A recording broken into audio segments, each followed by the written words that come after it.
Hi everyone. I wanted to talk about a retired chess player named Stuart Rachels. He was born in 1969, just 3 years before I was born. And here's his Wikipedia page.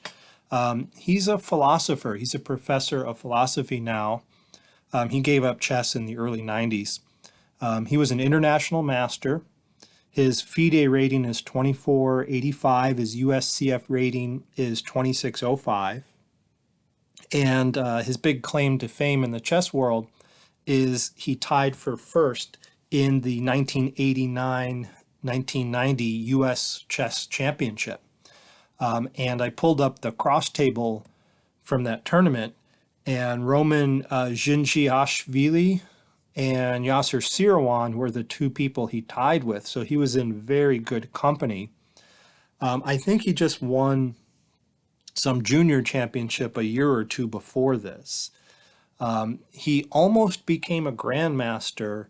He got 2 out of 3 grandmaster norms, but he gave up chess to pursue philosophy, so he never got his grandmaster title. In fact, he's one of 2 people ever in the history of the U.S. Championship that won or tied for first and never became a grandmaster, although he's still alive, so maybe he has a chance to become a grandmaster. Okay, I also found it interesting that Stuart Rachels was mentioned on Ben Feingold's Wikipedia page, one of my favorite players, Feingold.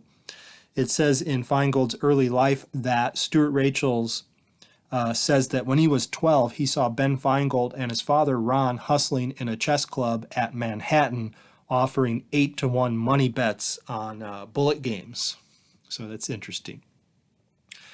Okay, and the reason I bring up Stuart Rachels is because I have a memory of going to a tournament, not to play, but to watch, while I was a high school student in Chicago. And the year, I can't recall, must have been either 89 or 90 or 91. And I remember watching a final round game that Stuart Rachels was playing. I don't know what tournament it was, but it may have been the U.S. Open, which is not the same as the U.S. Championship. And the U.S. Open was held in Chicago in 1989, but I can't find a cross table or a list of the players for that tournament, so I'm not positive about that. But anyway, I do remember enjoying watching Stuart Rachel's game where they projected it up on the big screen and the audience could sit and follow the moves. And I had a little score sheet, and I was really into chess at the time, even though I was not a tournament player. But I still loved chess, and I had my little score sheet, and I was recording the moves as I was watching them, and I went home and studied the game, and it was probably above my head. I wasn't that strong then, and I'm still not today. But it was still quite an experience that I still remember today. And I came across Stuart Rachels earlier today while reading an old Chess Life magazine, and there was a problem in this old magazine that Stuart Rachels published. And let's have a look at it. This is a position that Rachels published when he was 12 years old, and it's a mate in 2. So white to play and mate in 2. So if you want to give it a try, go ahead and press pause on the video and see if you can find it. Okay, the surprising move here that leads to mate in 2 is knight to f3. And the purpose of that move is twofold. It's to stop the f-pawn from pushing, which stops some other mate tries. And also it's to defend the d2 square. Okay, so it does both of those things. So let's look at all the legal replies and let's find the mate. So for example, if black takes the knight with the king, then queen takes f4 is a mate. So there's the mate in 2. If he takes with the pawn, then rook to e6 is a mate. There's a mate in 2. And finally, if he doesn't take it, his only other legal move, he's not in check, but he can't move the king anywhere. His only other legal move is pushing this pawn. and that allows this interesting mate, queen to a3 here, and the knight has these squares covered. So nice little problem. And I'll also take a look at one of Rachel's games, and this is from his historic 1989 US Championship. I think this game, this is featured on his Wikipedia page, and this game was played, I think it was against Kudrin. Yeah, Kudrin versus Rachels in the US Championship, 1989. So Rachel's had the black pieces, and they played a Sicilian defense, and we'll go through this kind of quickly. And here,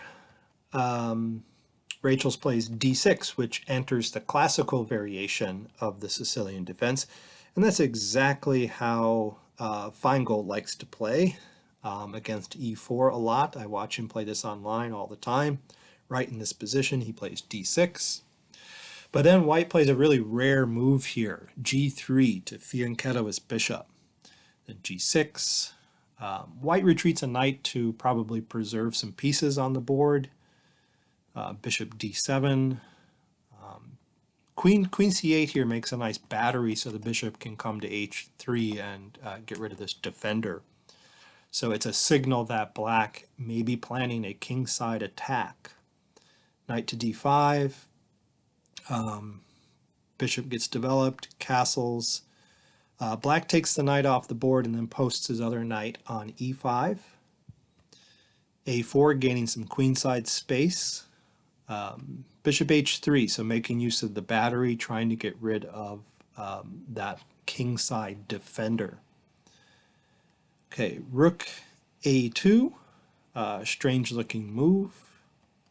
Okay, h5, bishops get taken off. f3, g5. So yes, black is really attacking on the king side here, pushing his king side pawns. He still hasn't castled yet. He can castle queen side. Okay, king h1, bishop f6, b3. Still wondering what that rook is doing there. So now Rachels gets his queen out of the way of the coming pawn storm here. Knight d4 attacking the queen. The queen pulls back to g6, stays on the king side. c4. Okay, now this rook has a purpose along the second rank for defense here. So I'm starting to see that. And now g4. Black would like to break with h4 here, but then white can just lock up the pawns with g4. So black pushes g4 first, and then rook g2, then h4. So the h file is going to open, f4, so white keeps the g file closed. Knight falls back. Knight b5 threatening a fork here on c7. And finally black castles. Gives up this a pawn, but then doubles the rooks on the h file. So now the attack looks unstoppable here. This pawn is coming to g3. Queen has this square too, that's nice. If you can get this knight back into the attack and that bishop into the attack, black is looking good. Okay, queen e1. g3 comes. Queen a5, trying for counterattack. I think that's the wrong plan though. Let's look at some other moves after g3. This rook is tied down to the h2 pawn. There's no way white can get away with a move like rook takes g3. For example, there's this check, and then the king gets flushed all the way to the f3 square. And then there's this really nice way to finish white off here. Knight to e5 check, sacking the knight to open up lines here. Queen f5 check, forcing the bishop to block. And then queen to d3 check, which forks this rook here, which is really nice. Bishop has to block. Or if the queen blocks, then there is rook takes f1 check, and there's a mate on the next move right here. So the bishop would block, but then we take the rook with check and fork the king and the queen. Queen takes, then check, and it's a mate very, very soon in a few moves. Okay, and going back to this position again, before white played this strange queen a5 for counterplay. Another move we'll look at is the one the computer likes, which is retreating the bishop here to defend that pawn. That's what the engine says to do. But then there's this really cool move, bishop to d4, sacking the bishop, trying to get rid of that defender. So for example, if white takes it, then black crashes through on h2. And something like this happens. And then white is just doomed here. Okay, so back to the game. So queen to a5 was played, and then black crashes through on h2. Rook takes h2. Then the queen gets to the e4 square with check. King to g1 is forced. And then black takes the bishop with check. And the computer announces a mate in 6. So this is hopeless, and this is where white resigned.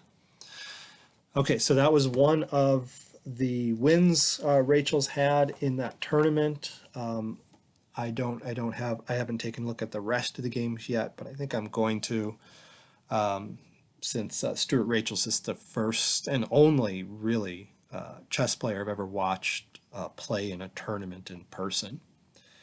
Okay, thanks for watching the video.